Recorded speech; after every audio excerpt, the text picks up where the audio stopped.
이제 2부 시작하겠습니다. 이 배종찬 본부장님. 네네. 2부에서요. 네.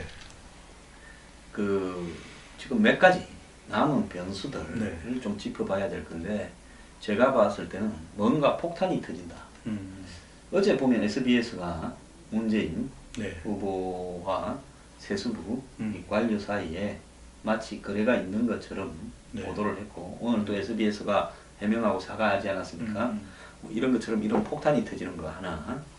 두 번째는 이제 그 홍 후보가 안 후보를 추월해서 홍 후보가 안 후보와 지지가 한 5% 이상 벌어져 갈 때 이제 당선권에서 멀어진 안 후보 진영과 홍가의 단일화. 그것은 이제 안이 홍을 밀어주면 공동정부 연정 그 다음에 개헌, 임기 단축 그걸 하면서 서로가 같이 네. 반반씩 짜장 반, 이 짬뽕 반 이런 식으로 반반씩 하는 거. 이게 가능하냐. 그 다음에 또 이게 될까봐 마지막으로 이제 문재인 후보가 이 저축해두고 있는 비상통장 그 요즘 뭐 통장 대출 이런 거 있지 않습니까? 직장인. 러시안 캐시. 네. 그런 게 이제 심상정과 네네. 문재인의 연대가 있느냐. 이제 이게 거의 마지막 변수들의 단 것 같아요. 네.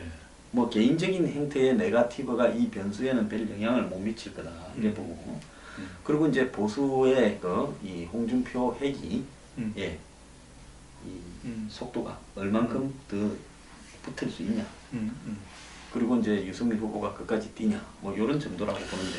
결과적으로 여론상으로 볼 때는 마지막 남아있는 변수는 이번 대통령 선거가 두 사람의 대결 구도로 가느냐. 결국 문재인 후보와 안철수 후보가 됐든 성격 자체가 문재인과 홍준표의 대결이 될 때 그런 마지막 막판 변수를 생각해 볼 수 있는 것이거든요. 오자 대결이라는 것이 매우 복잡한 셈법이 되고 있는 것이 서로 간에 이것이 지지층으로 꽁꽁 또 얽혀있기 때문에 이 실타래를 풀기가 어려운 것이고, 그래서 남아있는 변수는 한 후보의 치명적인 의혹이 나왔을 때 그 치명적인 의혹에 의해서 이 유력한 후보의 지지층이 무너지고 그것이 경쟁 후보 쪽으로 이 흡수가 될 수 있는 그런 구도가 된다고 할 경우에는 막판 변수가 될 수 있는데, 이번 대통령 선거에서 가장 역대 대통령 선거와 다른 것은 중간에 또 강력한 중도층을 견인하고 있는 안철수 후보가 있거든요. 그래서 이것이 이념 대결로 간다 하더라도 진보, 중도, 보수로 나눠지기 때문에 이 진보와 보수 쪽으로 샥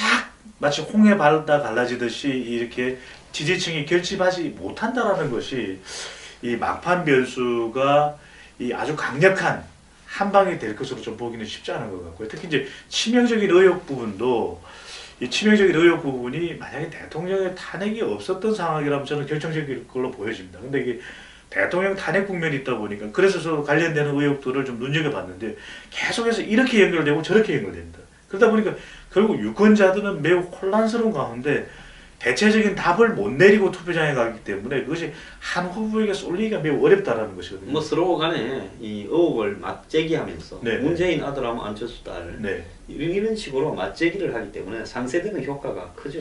네, 그래서 저는 여론을 쭉 분석을 해봤을 때 이번 대통령 선거는 사실상 이 박근혜 전 대통령의 탄핵이 만들어준 대통령 선거와 또 당선자가 아닐까라는 전망을 해보고요. 지난 미국 대통령 선거입니다. 그러니까 힐러리 클린턴의 이메일 스캔들이 터졌을 때 당시에 뭐 3자 대결 구도가 아니라 이 트럼프 후보가 있기 때문에 그 표가 이 힐러리의 실망한 중도층의 이 표심이 트럼프로 갈 수 있는 것이거든요. 특히 백인들이, 백인 여성들이. 근데 이번 대통령 선거는 참 얽혀 있는 것이 어느 쪽 한쪽으로 표가 집중적으로 또 이 전격적으로 쏠려갈 만한 가기에는 이 오자 대결 구도라는 것이 매우 또 복잡하게 얽혀 있는 그런 현상이고요.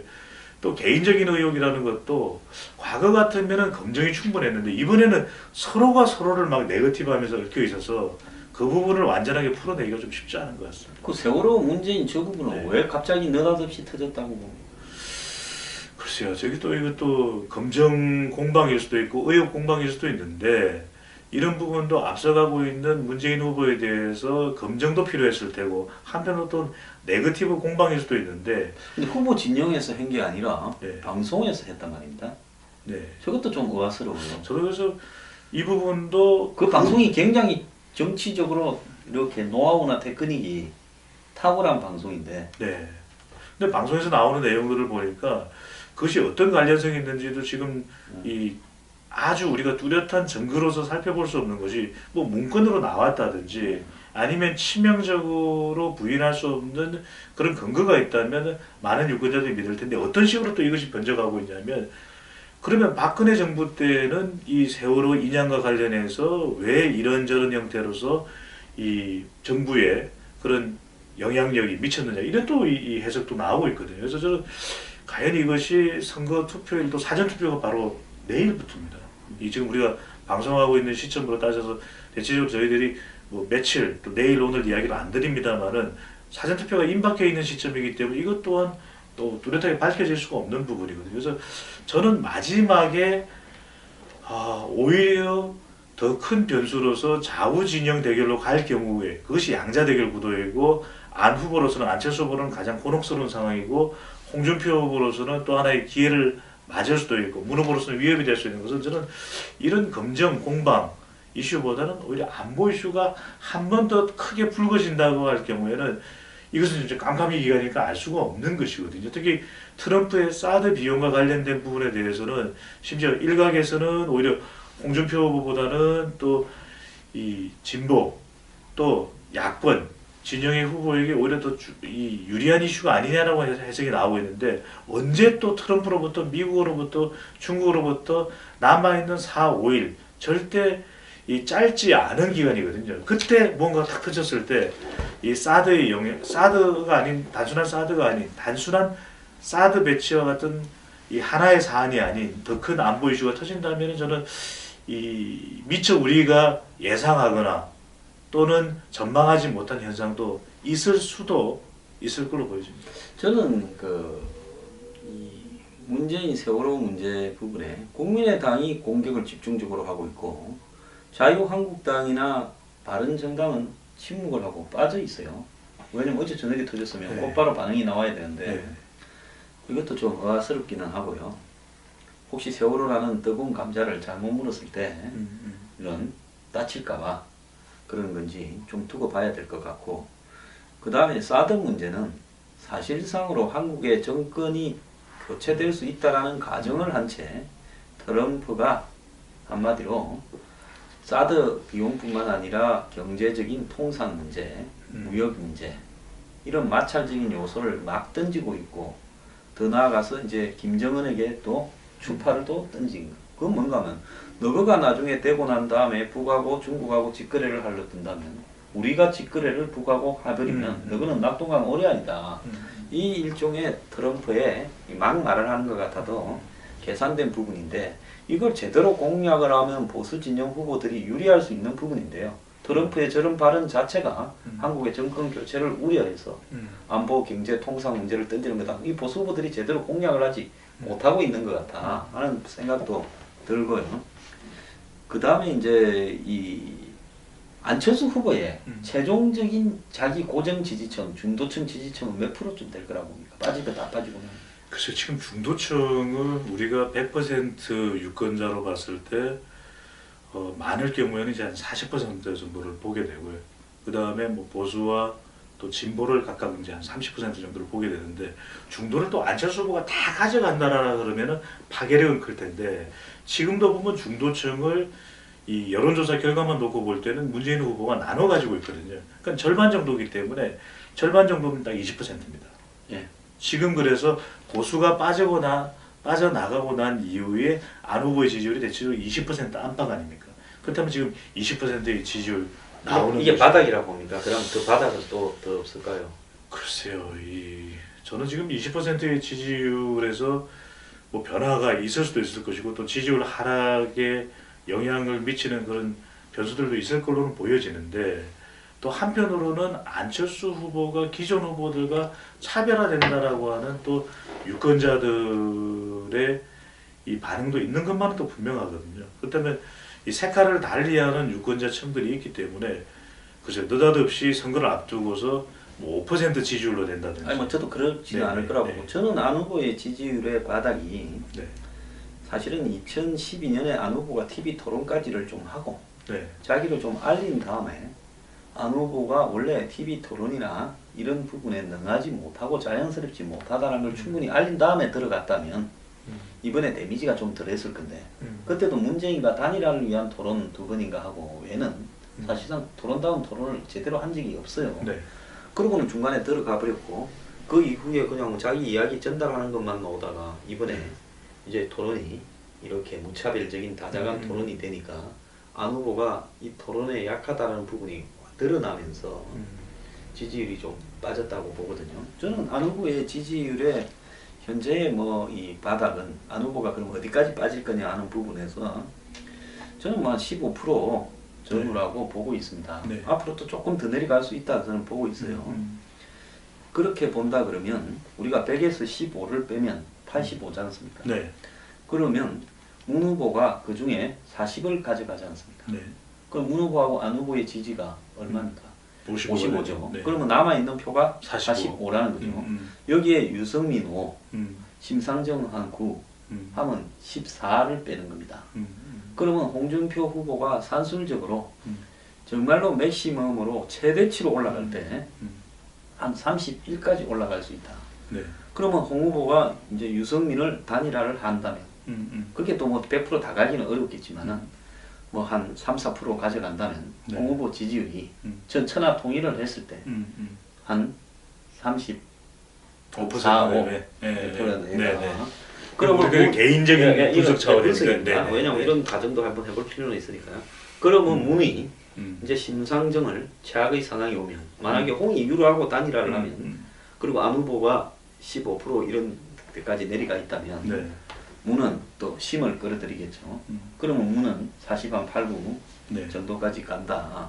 이런 계산이 이제 앞으로 서로가 최악의 경우에 지금 아무리 욕을 하고 뭐 서로 치고받아도 정치하는 사람들은 저는 안 믿습니다. 내일 필요하면 바로 그냥 네.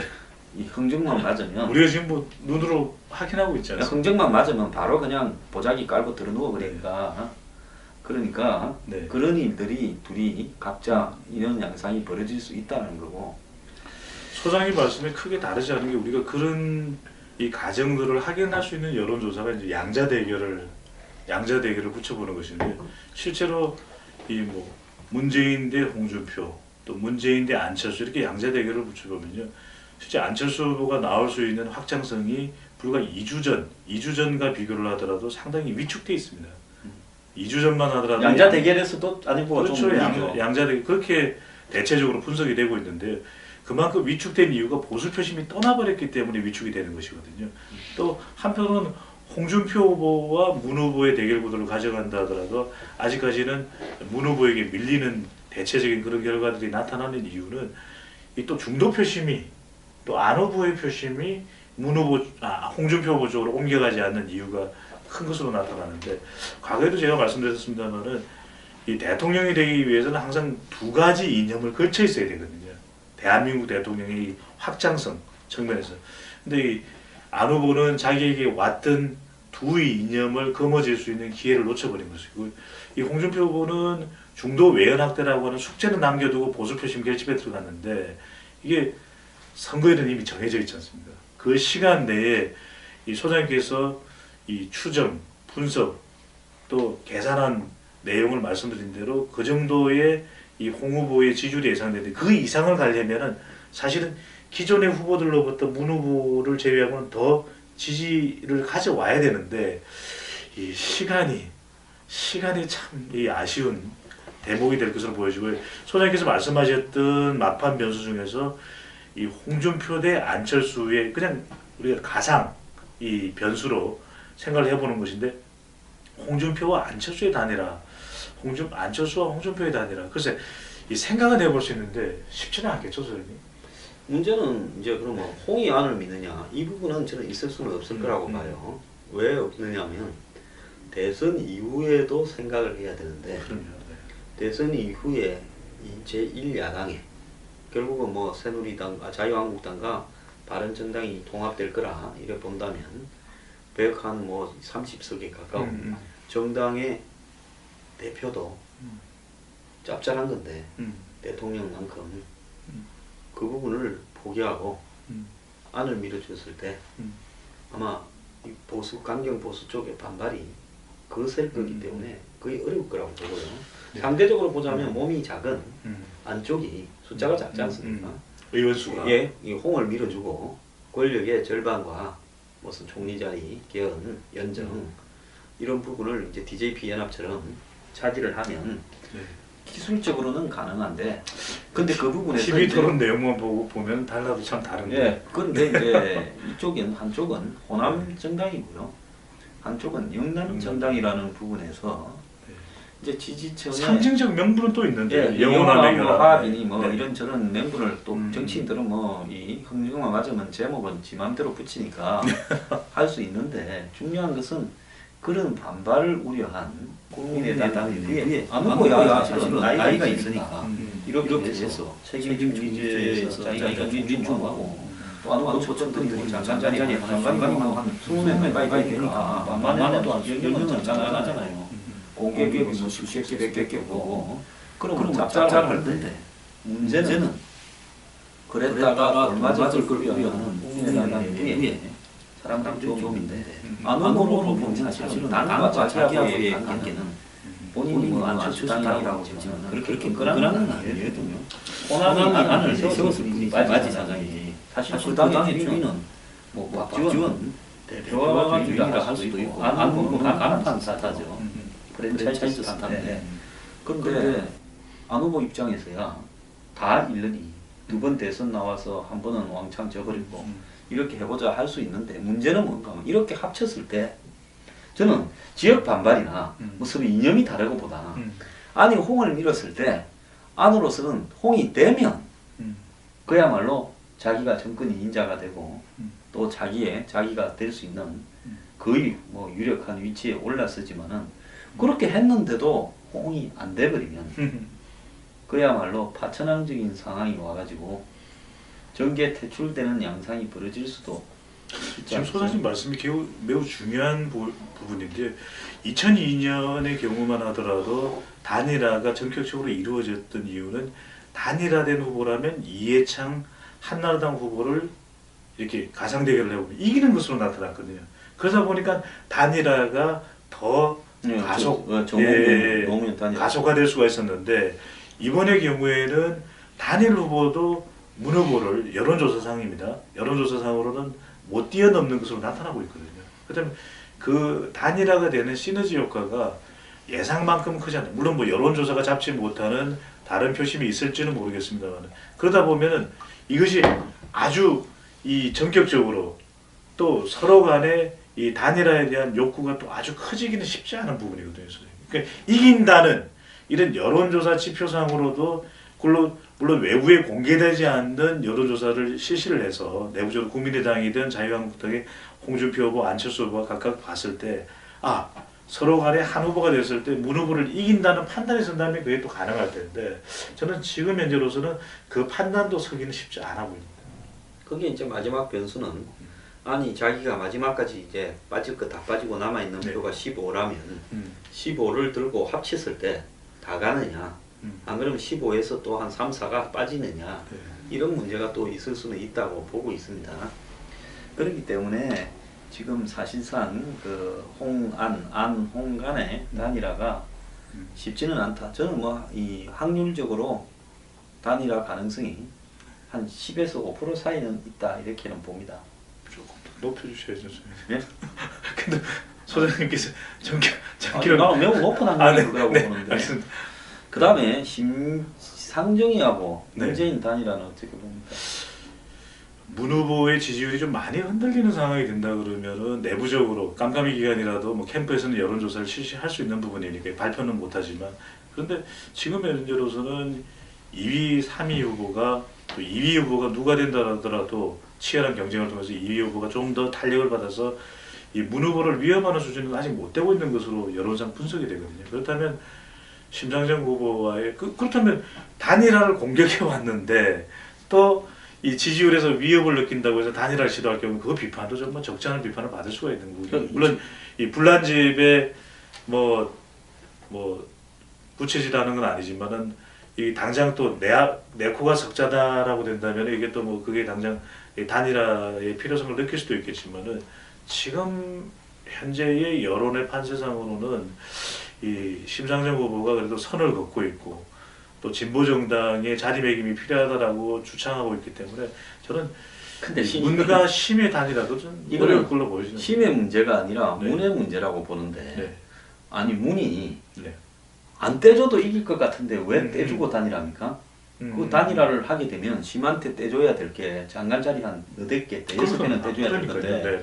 의석이 6개고 한쪽은 120 뭐 석이 넘지만 네. 6대 120으로 해가지고 20대 1로 계산하는 게 아니라 거의 뭐 한 7대 3으로 정도 하자 이래 놓을 건데 그러니까 지지율이 후달리면 네, 그래서 또, 네. 지금으로는 안 하고 안 문 하죠. 밑으로 이 연결은 해놨겠죠. 통로를 파가 협상 준비까지는 해놨을 거라고 네네. 보고 심이나 정의당이 가장 노리는 거는 이번에 문과 연정을 하는 거라고 봅니다. 근데 문이 안 하는데 자기들이 하자 했다가는 이게 국가시가 안 사니까 말을 그렇게 계속 끝까지 간다 해야지요. 그래서 심이나 노회찬 의원이나 정의당이 가장 바라는 거는 뭐 혹시 이쪽에서 보수 쪽에서 전부 그냥 안철수까지 다 단일화가 되는 사태가 빨리 생겨라. 아마 그렇게 하려고 하는 움직임이 보이거나 선방이 나오면 곧바로 문재인 후보 측은 심하고 단일화 작업에 착수할 거다. 그래서 이 심은 문의 일종의 보험이다. 이렇게 저는 보고 있습니다. 보험료를 비싸게 받아야 될 것 같은데요. 선생님 말씀대로 문심의 신문의 단일화가 되려면 그 이전에 이 안철수, 홍준표의 단일화가 있어야 되지 않겠습니까? 네. 그런 조짐이 있어야 이쪽도 단일화를 시도할 수 있는 하겠죠. 것이죠. 그래서 만약에 저쪽이 하나가 되면 이쪽도 네. 하나가 돼서 1대1로 네네. 이제 붙어 보려고 그러겠죠.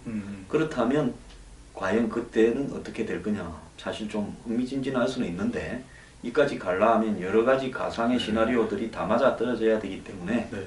확률은 별로 높지 않다. 이렇게 봅니다. 자, 뭐 다른 말씀 뭐 또 하실 거 계십니까? 네, 정말 누가 대통령이 될지 아주 궁금해지는데요. 이 황장수 뉴스 브리핑을 통해서 그래도 좋은 이 훌륭한 대통령을 선택하는 데 도움이 되셨기를 바라고요. 투표가 세상을 변화시킬 수가 있습니다. 반드시 투표해 주시고요. 이 대통령 후보들도 이 방송 보시게 되면은 반드시 이 대통령이 되는 것도 중요하지만 어떤 대통령이 되는 것이 더 중요하다는 걸 꼭 기억해 주고 명심해 주시면 좋겠습니다. 참 후보들이 번뇌라서 해탈을 방해하는 지금 이 국면을 우리가 보고 있습니다. 오늘 이 석탄일인데 나와주신 부처님 같은 인상을 가지신 네. 배종찬 본부장님 감사합니다. 네.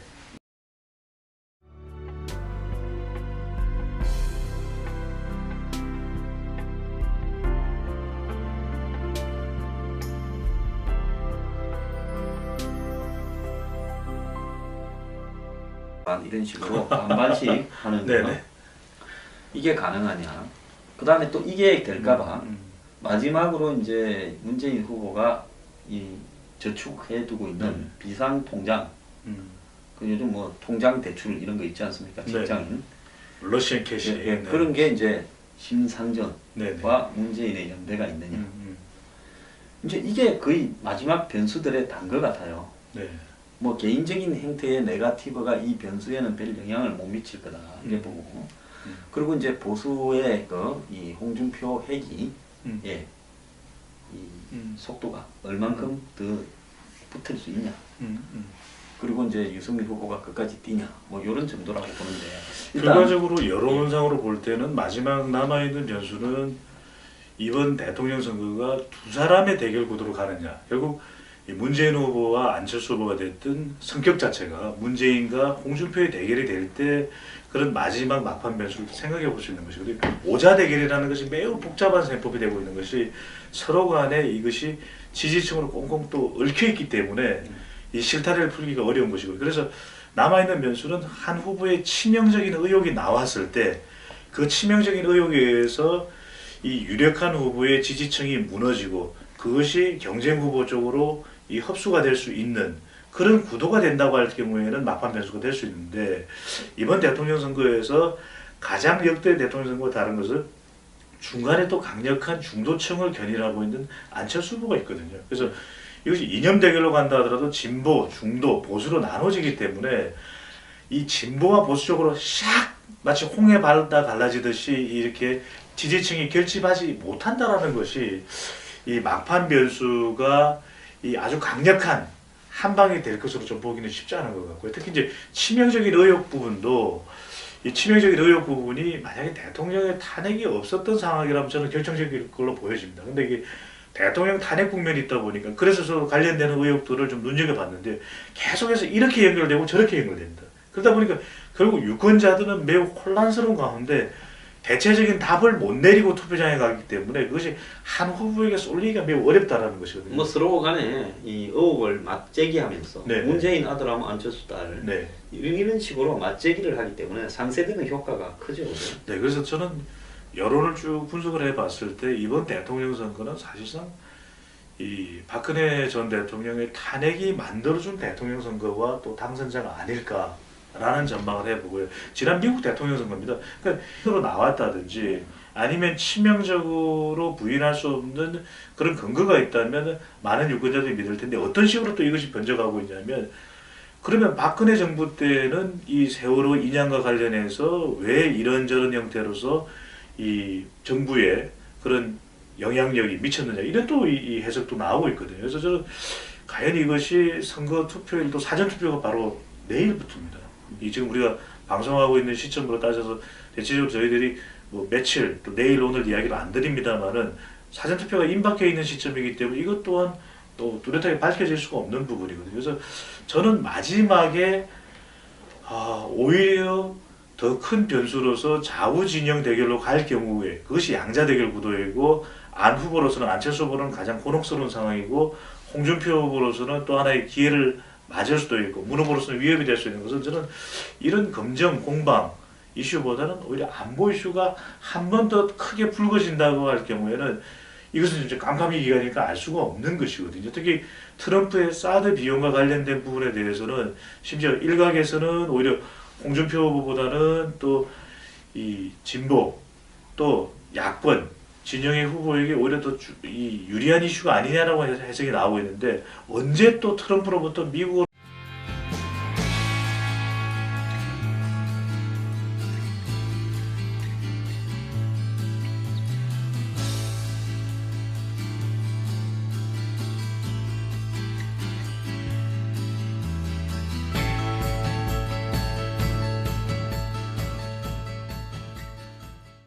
이제 2부 시작하겠습니다.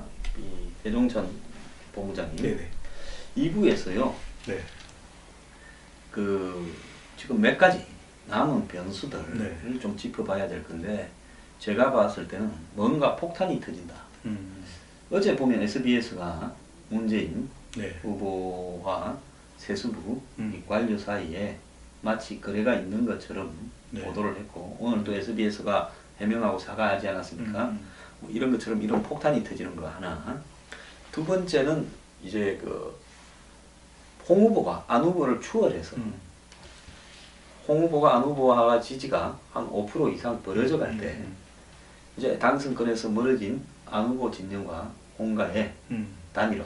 그것은 이제 안이 홍을 밀어주면 공동정부 연정 그 다음에 개헌, 임기 단축 이걸 하면서 서로가 같이 네. 반반씩 짜장반 이 짬뽕. 힐러리 클린턴의 이메일 스캔들이 터졌을 때 당시에 뭐 3자 대결 구도가 아니라 이 트럼프 후보가 있기 때문에 그 표가 이 힐러리의 실망한 중도층의 이 표심이 트럼프로 갈 수 있는 것이거든요. 특히 백인들이, 백인 여성들이. 근데 이번 대통령 선거는 참 얽혀 있는 것이 어느 쪽 한쪽으로 표가 집중적으로 또 이 전격적으로 쏠려갈 만한 가기에는 이 오자 대결 구도라는 것이 매우 또 복잡하게 얽혀 있는 그런 현상이고요. 또 개인적인 의혹이라는 것도 과거 같으면은 검증이 충분했는데 이번에는 서로가 서로를 막 네거티브하면서 얽혀 있어서 그 부분을 완전하게 풀어내기가 좀 쉽지 않은 것 같습니다. 그 세월호 문재인 저 부분은 네. 왜 갑자기 느닷없이 터졌다고? 글쎄요, 저기 또 이것도 검증 공방일 수도 있고 의혹 공방일 수도 있는데 이런 부분도 앞서가고 있는 문재인 후보에 대해서 검증도 필요했을 테고 한편으로 또 네거티브 공방일 수도 있는데 근데 후보 진영에서 한 게 아니라 네. 방송에서 했단 말입니다. 네. 저것도 좀 의아스러워요. 저도 그래서 이 부분도 그 방송이 굉장히 정치적으로 이렇게 노하우나 테크닉이 탁월한 방송인데 네. 근데 방송에서 나오는 내용들을 보니까 그것이 어떤 관련성이 있는지도 지금 이 아주 우리가 뚜렷한 증거로서 살펴볼 수 없는 것이 뭐 문건